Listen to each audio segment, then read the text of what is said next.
സാറ്റിസ്ഫാക്ഷന്റെ അല്ല ഈ പറയുന്നത് ട്രാൻസ്ജെൻഡേഴ്സ് ആയതുകൊണ്ട് അവരോട് എന്തും ചെയ്യാം. അത് കാരണം പറയുന്ന ഇതാണല്ലോ, ഞാൻ ഹാപ്പി ആയില്ല എന്നായിരിക്കും കാരണം പറയുക, അല്ലെങ്കിൽ വേറെ എന്തെങ്കിലും കാരണം പറയും, ഓ നിങ്ങൾ ട്രാൻസ് അല്ലേ, നിങ്ങൾക്ക് ഇങ്ങനെയല്ലേ ഫിസിക്കൽ കണ്ടീഷൻ, അതുകൊണ്ട് തരുന്നില്ല എന്ന രീതിയിൽ പറഞ്ഞേക്കാം.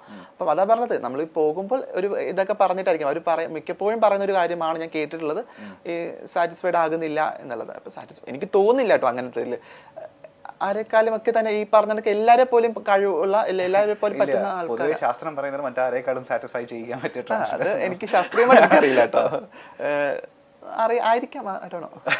അങ്ങനെ ഈ 7ാം ക്ലാസ്സിൽ പഠിക്കുമ്പോഴല്ലേ കൂട്ടമായിട്ട് വന്നിട്ട് നമ്മളെ ഫിസിക്കലി ഒരു 8ാം ക്ലാസ് ഒക്കെ പഠിക്കുന്ന സമയത്താണ് ക്ലാസ് മുറിയിൽ 8 സ്റ്റുഡൻസിനായിരുന്നു ഫിസിക്കലി ഒരു ഗ്യാങ് റേപ്പ് നേരിടേണ്ടി വന്നിട്ടുണ്ട്. അത് ക്ലാസ്മേറ്റ്സ് ആണോ ചെയ്തത്? ആ ക്ലാസ്മേറ്റ്സ് ആണ്. അപ്പൊ റിയാക്ട് ചെയ്തില്ലേ അപ്പൊ ആ സമയത്ത്? 8 പേരെ അടുത്ത് ഒരു മാൻ പവർ എന്നല്ല, നമുക്ക് പറ്റില്ല, ഒരു ഫിസിക്കൽ പവർ എനിക്ക് ഉണ്ടായിരുന്നില്ല അവരെ റിയാക്ട് ചെയ്യാൻ. കരയുന്നു, നിലവിളിക്കുന്നു, അതൊക്കെ എനിക്ക് നല്ല ഓർമ്മയുണ്ട്. ആ ദിവസം എനിക്ക് ഇപ്പോഴും ഓർമ്മയുണ്ട്. എൻ്റെ ബാഗൊക്കെ ഇങ്ങനെ തറയിൽ നിന്ന് വീഴുന്നതും എൻ്റെ ഡ്രസ്സ് ഇങ്ങനെ ഊരുന്നതൊക്കെ എനിക്ക് നല്ല ഓർമ്മയുണ്ട് ആ ദിവസം. ഞാൻ ഒരിടത്തും ആ വിദ്യാർത്ഥികളുടെ പേരൊന്നും പറയാൻ ഒരിക്കലും ആഗ്രഹിക്കുന്നില്ല. തെറ്റുകൾ ചെയ്യപ്പെട്ടിട്ടുണ്ട്, തിരുത്തപ്പെടുക തന്നെ ചെയ്യും എന്നാണ് ഞാൻ വിശ്വസിക്കുന്നത്. ക്ഷമയൊക്കെ ചോദിച്ചിട്ടുണ്ട് അതിന് ശേഷം, മീൻസ് ഇപ്പം ഒന്നില്ല, റീസെന്റ് അതൊക്കെ ക്ഷമ ചോദിച്ചിട്ടുണ്ട് ആൾക്കാർ. എങ്കിലും മറക്കാൻ പറ്റാത്തൊരു ദിവസം തന്നെയായിരുന്നു അതെന്നുള്ളതാണ്. ഇപ്പൊ ടീച്ചേഴ്സിന്റെ അടുത്ത് ചെന്ന് ഈ ഞാൻ അതിന് മുൻപ് തന്നെ ടീച്ചേഴ്സിന്റെ അടുത്ത് പല കാര്യങ്ങളും പറഞ്ഞപ്പോൾ എനിക്ക് പോസിറ്റീവ് സാധനം കിട്ടാത്തതുകൊണ്ട് തന്നെ ഞാൻ പറഞ്ഞിട്ടില്ല എന്നുള്ളതാണ്. ഈ ഇൻസിഡന്റിനെ പറ്റി പറഞ്ഞിട്ടില്ല? വീട്ടിലും പറഞ്ഞിട്ടില്ല. ഞാനൊരു 2 ആഴ്ചയോളം ഞാൻ ട്രോമയിലായിരുന്നു. ട്രോമ കാണിക്കാൻ പറ്റില്ലല്ലോ നമുക്ക് ഒരിക്കലും. പറയുന്ന ഒരു 13-14 വയസ്സിലല്ലേ സംഭവിക്കുന്നത്.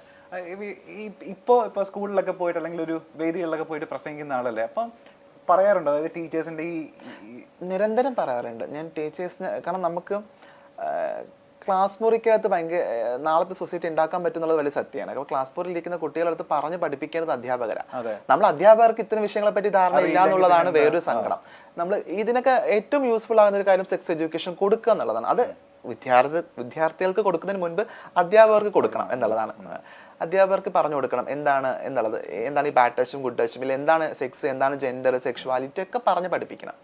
അങ്ങനെ പറഞ്ഞ് പഠിപ്പിക്കുകയാണെങ്കിൽ ഒരു പക്ഷെ തിരുത്തപ്പെടാം. എങ്കിലും അധ്യാപകർ മനസ്സിലാക്കേണ്ട ഒരു കാര്യമുണ്ട്, വിദ്യാർത്ഥികളാണ് അവര്, ആണല്ല പെണ്ണല്ല, അതിനപ്പുറത്തേക്ക് അവർ വിദ്യാർത്ഥികളാണ്, അവർ മനുഷ്യരാണ്. അവർക്ക് എന്തെങ്കിലും ഉപദ്രവം ഏൽക്കുമ്പോൾ അത് മറ്റുള്ളവരെ അതെങ്ങനെ റിയാക്ട് ചെയ്യണം എന്നുള്ള കൃത്യമായുള്ള ബോധം ഉണ്ടാവണം. അതിന് ജെൻഡർ നോക്കുന്നത് ഭയങ്കര ബുദ്ധിമുട്ടാണ്.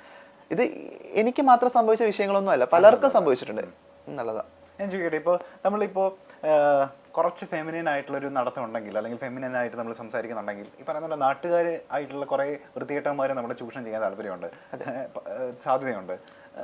ബസ്സിൽ പോകുന്ന സമയത്ത് അല്ലെങ്കിൽ ഒറ്റപ്പെട്ട് നിൽക്കുന്ന സമയത്തൊക്കെ ഈ പറയുന്ന ഒരു മോശം അപ്രോച്ച് ഉണ്ടാവാൻ ചാൻസ് ഉണ്ട്. ഈ മോശം അപ്രോച്ച് വരുന്ന സമയത്തൊക്കെ ഈ 14 വയസ്സിന് ശേഷം എങ്ങനെ അതിനെയൊക്കെ തരണം ചെയ്തിട്ടുള്ളത്? അപ്പോൾ ഇതില് ഒരു ചെറിയൊരു ഇതുള്ളത്, ഫെമിനൻ ആയിരിക്കുന്ന എല്ലാവരും ട്രാൻസ്ജെൻഡേഴ്സ് ആകില്ല, പല ടൈപ്പ്. പക്ഷെ ഫെമിനൻ ഉള്ള ആൾക്കാർക്കൊക്കെ ഫിസിക്കലി ഇത് സെയിം സിറ്റുവേഷൻ ബസ്സിൽ പോകുന്ന സമയത്തൊക്കെ ഉണ്ടാവും. ഞാൻ സോഷ്യൽ മനുഷ്യനായിരുന്നില്ല ആ സമയത്ത്. ഞാൻ വീട് സ്കൂള് അത് നടന്നു പോകുന്നത്. അപ്പൊ എനിക്ക് ഈ ബസ്സിൽ ഞാൻ ആദ്യമായിട്ട് കയറുന്നത് ഐ തിങ്ക് ഒരു +2 പഠിക്കുന്ന സമയത്താണ് തോന്നുന്നു. എനിക്ക് അതിന് മുന്നേ ഞാൻ ബസ്സിൽ കയറിയിട്ടില്ല. ഞാൻ വിവാഹങ്ങളിൽ, മരണങ്ങളിൽ, പൊതുചടങ്ങുകളിൽ, പബ്ലിക് കൂടുന്ന ഗ്യാതറിംഗ് സ്പേസുകളിലൊന്നും പങ്കെടുക്കില്ല. പ്രത്യേകിച്ച് ഫാമിലി ഗ്യാതറിംഗിലൊന്നും പങ്കെടുക്കില്ല. പങ്കെടുത്ത ഞാനാകും അവിടുത്തെ ഒരു വലിയ ടോപ്പിക് എന്നുള്ളത് നല്ല ബോധമുണ്ട്. അപ്പം കളിയാക്കാനും ആൾക്കാർക്കൊക്കെ എന്തെങ്കിലുമൊക്കെ ചെയ്യാൻ. പക്ഷെ എന്നും പറഞ്ഞ് എനിക്ക് അങ്ങനത്തെ മോശം അനുഭവം ഇല്ലായില്ല. എങ്കിലും ഈ പോകുന്ന ഇടങ്ങളിൽ സെക്ഷുവലി ഉള്ള ഒരു ടോക്ക് ഇല്ലെങ്കിൽ സെക്ഷുവലി ആയിട്ടുള്ള ഒരു അപ്രോച്ച് ഒക്കെ ഉണ്ടായിട്ടുണ്ട്. അതൊക്കെ കുട്ടിയല്ലേ, അപ്പം നമുക്ക് കുട്ടിയാകുമ്പോൾ ഓടാനും ചാടാനൊക്കെ കുറച്ചുകൂടി ഇതുണ്ട്. അപ്പം റിയാക്ട് ചെയ്യാനുള്ള പവറൊന്നും ഇല്ല. ആ സിറ്റുവേഷനെ ഒന്ന് സ്കിപ്പ് ചെയ്ത് വിടും എന്നുള്ളത്. ഒരിടത്തും ഒരു പരാതിയും പറയാത്ത ആൾക്കാരാ. പറയാനുള്ള ധൈര്യം ഇല്ല, പറയാൻ പറ്റാറില്ല. എനിക്ക് എപ്പോഴും ഓർമ്മയുണ്ട്, ഞാൻ +2 ഞങ്ങൾ പഠിക്കുമ്പം ഞാൻ എൻ്റെ ഫ്രണ്ട്സിൻ്റെ അന്ന് അങ്ങനെ നിർബന്ധിക്കപ്പെട്ടൊരു ദിവസം, ഫ്രണ്ട്സിനോട് ഇങ്ങനെ പുറത്ത് പോകണം എന്ന് ഇങ്ങനെ ഫ്രണ്ട്സൊക്കെ നിർബന്ധിച്ചൊരു ദിവസം ആണെന്ന് തോന്നുന്നു. അപ്പം ഇങ്ങനെ പോയ സമയത്ത് എന്നൊരു ആളിങ്ങനെ ഈ പറഞ്ഞ കണക്ക് സെക്ഷുവലി ഇങ്ങനെ സംസാരിച്ചു. ഇയാൾ ഭയങ്കര ഫെമിനൈൻ അല്ലേ, മറ്റേതൊക്കെ ആയിരിക്കും, മറ്റൊരു വേർഡ് യൂസ് ചെയ്ത് മറ്റേതായിരിക്കും, ഇങ്ങനെ കിട്ടുമോ എന്ന രീതിയിലൊക്കെ. അപ്പൊ ഞാൻ ഇത്രയും ഫ്രണ്ട്സിൻ്റെ ഇടയിൽ നിൽക്കുക. അപ്പൊ നമ്മൾ എന്താ ചെയ്യാം, ഫ്രണ്ട്സ് അപ്പം നമ്മളെ സപ്പോർട്ട് ചെയ്യുന്നു നമ്മൾ കരുതും. അവിടെ അതല്ല സംഭവിച്ചത് എന്നുള്ളതാണ്.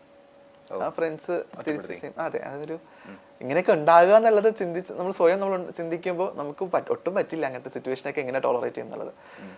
അതൊക്കെ ടോളറേറ്റ് ചെയ്യേണ്ടി വന്നു എന്നുള്ളതാണ്. ഈ നേരവും കടന്നു പോകും എന്നുള്ളതായിരുന്നു. ഈ ട്രാൻസ്ജെൻഡർ ആവാൻ പോയതിനു ശേഷമുള്ള ഒരു ജീവിതം ഉണ്ടല്ലോ, അതായത് ഈ മമ്മിയുടെ കൂടെയാണ് അപ്പൊ താമസിച്ചതൊക്കെ, സർവൈവ് ചെയ്തതൊക്കെ അവിടെ നിന്നിട്ട് തന്നെയാണ്. അപ്പൊ എത്ര കാലം അവരുടെ കൂടെ താമസിച്ചു? ഞാനൊരു 1.5 years അവരുടെ കൂടെ ആയിരുന്നു. എനിക്ക് പിന്നെ ഒരു ലിവിങ് ടു റിലേഷൻ ഉണ്ടായിരുന്നു, ഒരു പാർട്ട്ണർ ഉണ്ടായിരുന്നു. ഒരു പാർട്ട്ണറോടൊപ്പം ഒരു 2-2.5 വർഷം ജീവിച്ചു. നിലവിൽ ഐ എം സിംഗിൾ. ഞാൻ ഒറ്റയ്ക്ക് ഇൻഡിപെൻഡന്റ് ആയിട്ട് ജീവിക്കുന്നു. ഇപ്പം എനിക്കൊരു ഫാമിലിയൊക്കെ ഉണ്ട്, ചൂസിങ് ഫാമിലിയൊക്കെ ഉണ്ട്. എനിക്കിപ്പോൾ ഞാനൊരു ഫ്രണ്ട് സർക്കിളിനകത്ത് ജീവിക്കും, ഭയങ്കര കംഫർട്ടബിളാണ്. ഈ ഫ്രണ്ട് സർക്കിളിന്റെ കാര്യം പറയുമ്പോഴേ എപ്പോഴൊക്കെ കണ്ടിട്ടുണ്ട് അപ്പോഴൊക്കെ നമ്മളുടെ കൂടെ ഒരാളുണ്ടായിരിക്കും. ശ്രുതി സിത്താരയായിട്ടപ്പോ ഇത്രയും സൗഹൃദം വരുന്നത്? ഞാൻ ശ്രുതി വളരെ, ഞാൻ തുടക്ക സമയത്ത് ഞാൻ പറയും ശ്യാമയുടെ കൂടെ താമസിക്കുന്ന സമയത്ത് തന്നെ ഞാൻ ശ്രുതിയായിട്ട് അപ്പൊ കാണുന്നുണ്ട്. ഞങ്ങളപ്പം ഒരു കൂട്ടൊന്നുമില്ല, ഞങ്ങൾ രണ്ട് വ്യൂ പോയിന്റ് ഒക്കെ ഉള്ള ആൾക്കാരായിരുന്നു. അപ്പം പിന്നെ പതിയെ ഞങ്ങൾ ഭയങ്കര ഫ്രണ്ട്സായി. ഇപ്പൊ നല്ല ഫ്രണ്ട്സാണ്. ഇപ്പൊ ഞങ്ങളൊരു 4 പേര് അടങ്ങുന്ന ഒരു ഗ്യാങ് ഒക്കെയാണ്. ഞാൻ, ശ്രുതി, ദയ, സാദിയ എന്ന് പറയുന്ന. നമ്മൾ ഒരാൾ അറിയുന്ന ആൾക്കാരാണെങ്കിൽ 4 പേരും അവർ അറിയും എന്നുള്ളതാണ്. കാരണം നമ്മൾ എല്ലാ ഇടങ്ങളിലും 4 പേരെയും സംസാരിക്കുന്ന, അല്ലെങ്കിൽ ഇപ്പൊ സ്റ്റാറ്റസ് ഒക്കെ നോക്കിയാൽ ഒരാളെ മാത്രം ഒരുമിച്ചായിരിക്കും, കൂട്ടായിരിക്കും. അങ്ങനെ 2023 ഭയങ്കര കിടിലം വർഷമാവട്ടെ. അതിന് മുൻപായിട്ട് ഞാൻ ഇനി കുറച്ച് ആൾക്കാരുടെ പേര് പറയാൻ പോവാണ്. എനിക്ക് തോന്നുന്നു സമീപകാലങ്ങളിൽ ചിലപ്പോൾ അവരായിട്ട് അസോസിയേറ്റ് ചെയ്യാൻ ചിലപ്പോൾ ഭാഗ്യം ഉണ്ടാവുമായിരിക്കും. ഈ പേര് പറയുന്ന സമയത്ത് അവരെ പറ്റിയിട്ടുള്ള താങ്കളുടെ അഭിപ്രായം എന്താന്ന് അറിയാൻ താല്പര്യമുണ്ട് എനിക്ക്. പേര് പറയട്ടെ. ജേർണലിസം പഠിച്ചുകൊണ്ട് തന്നെ എല്ലാ ദിവസവും ഈ പറഞ്ഞ ന്യൂസൊക്കെ കാണാനും പത്രം വായിക്കാനൊക്കെ സമയം കണ്ടെത്താറുണ്ടല്ലോ? കുഴപ്പമില്ല, ഫോൺ ഭയങ്കര യൂസ് ആണ് അതിലൊക്കെ. ഓക്കെ. ന്യൂസ് വായിക്കുന്ന അല്ലെങ്കിൽ ഫോൺ ഉപയോഗിക്കുന്ന ന്യൂസ് ഹണ്ടിലൊക്കെ ഡെയിലി പറയുന്ന പോലെ ചുമ്മാ ഒന്ന് കണ്ണോടിക്കുന്ന ആളാണെന്നുണ്ടെങ്കിൽ ഇവരുടെയൊക്കെ പേര് എന്തായാലും അറിഞ്ഞിരിക്കണം. അപ്പോൾ ഇവരെ പറ്റി പറയുന്ന പോലെ അഭിപ്രായം ഒന്ന് പറഞ്ഞാൽ മതി. ഓക്കെ. നമ്മളുടെ കാഴ്ചപ്പാട് ഭയങ്കര കാഴ്ചപ്പാടുള്ള വ്യക്തിയാണെന്നാണല്ലോ എല്ലാവരും പൊതുവെ പറയപ്പെടുന്നത്. ആദ്യത്തെ ആൾ ഈ പറയുന്ന പോലെ അഖിൽ മാരാർ ഈ സമീപകാലത്ത് ഭയങ്കര ചർച്ച നേടിയ ഒരാളാണ്. എന്താ അഖിൽ മാരാറിനെ പറ്റിയിട്ടുള്ള അഭിപ്രായം എന്താ? നല്ലൊരു വിമർശകനാണെന്ന് തോന്നിയിട്ടുണ്ട്. ചില കണ്ടന്റ്സ് ഒക്കെ പറയുമ്പോൾ